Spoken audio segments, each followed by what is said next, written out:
শ্রীরামকৃষ্ণ বলছেন, আমি করলে যে কত দুর্গতি হয় বাছুরের অবস্থা ভাবলে বুঝতে পারবে। বাছুর হাম্বা হাম্বা করে, আর দুর্গতি দেখো। হয়তো সকাল থেকে সন্ধ্যা পর্যন্ত লাঙল টানতে হচ্ছে, রোদ নেই বৃষ্টি নেই। হয়তো কষায়ে কেটে ফেললো, মাংসগুলো লোকে খাবে, ছালটা চামড়া হবে, সেই চামড়ায় জুতো এইসব তৈরি হবে, লোক তার ওপর দিয়ে হেঁটে চলে যাবে, তাতেও দুর্গতির শেষ নেই। চামড়ায় ঢাক তৈরি হয়, আর ঢাকের কাঠি দিয়ে অনবরত চামড়ার উপর আঘাত করে। অবশেষে কিনা নাড়ি ভুঁড়িগুলো দিয়ে তাঁত তৈরি করে।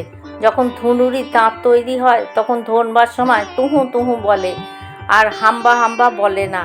তুহু তুহু বলে তবেই নিস্তার, তবেই তার মুক্তি। কর্মক্ষেত্রে আর আসতে হয় না।